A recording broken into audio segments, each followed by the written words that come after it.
वेद और पुराण की जानकारी सरल और विस्तार सी। एक वेद। वेद हिंदू धर्म के सबसे प्राचीन और पवित्र ग्रंथ है। ये अपौरुषेय, मनुष्य द्वारा रचित नहीं और श्रुति ईश्वर से सुनी हुई माने जाते हैं। इनकी रचना लगभग 1500 ईसा पूर्व में हुई और पहले ये पीढ़ी दर पीढ़ी मौखिक रूप से संचित किए गए, बाद में लिखित रूप में आए। वेदों के प्रकार 4 वेद हैं। 1 ऋग्वेद, विभिन्न देवताओं अग्नि, इंद्र, वरुण आदि की स्तुतियों के मंत्र। 2 सामवेद, यज्ञ एवं अनुष्ठानों के लिए गाए जाने वाले मंत्र और स्वर। 3 यजुर्वेद, यज्ञ की विधियों और क्रियाओं के मंत्र, शुक्ल और कृष्ण यजुर्वेद पूर्णविराम।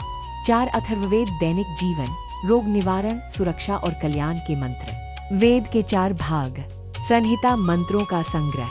ब्राह्मण, यज्ञ विधि का विवरण। आरण्यक, वन में अध्ययन हेतु ध्यान और साधना संबंधी विषय। उपनिषद, आत्मा, आत्मन और परम सत्य ब्रह्म का ज्ञान।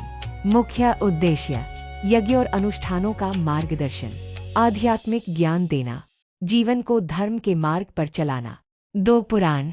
पुराण प्राचीन ग्रंथ हैं जिनमें सृष्टि की उत्पत्ति, देवताओं, ऋषियों, राजाओं की कथाएं, धर्म, नीति और लोकजीवन से जुड़ी बातें होती हैं। इन्हें स्मृति स्मरण किया हुआ ज्ञान कहा जाता है और इनकी रचना लगभग 300-1000 ईस्वी के बीच हुई। मुख्य 18 महापुराण।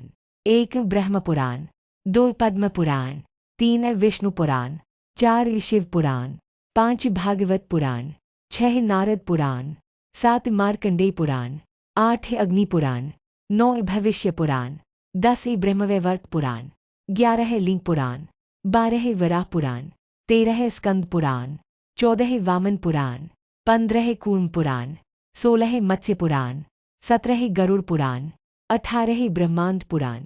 पुराणों में सामान्य विषय: सर्ग, सृष्टि की रचना, प्रतिसर्ग, प्रलय के बाद पुनः सृष्टि, वंश, देवताओं, ऋषियों की वंशावली, मनवंतर, कालचक्र और मनुओं का शासन, वंशानुचरित, राजाओं के इतिहास और कथाएं। मुख्य उद्देश्य, धर्म और नैतिक शिक्षा देना, धार्मिक सिद्धांतों को कहानियों के माध्यम से सरल बनाना, इतिहास, संस्कृति और भक्ति परंपरा को संरक्षित रखना। वेद और पुराण में अंतर। पहलू, वेद पुराण। प्रकार, श्रुति, ईश्वर प्रदत्त स्मृति, ऋषियों द्वारा रचित। भाषा, वैदिक संस्कृत, लौकिक संस्कृत। विषय, यज्ञ, मंत्र, दर्शन, कथाएं, इतिहास, भक्ति। उद्देश्य, आध्यात्मिक ज्ञान, अनुष्ठान, धर्म, नीति, भक्ति, लोकजीवन। काल 1500 ईसा पूर्व 300 1000 ईस्वी।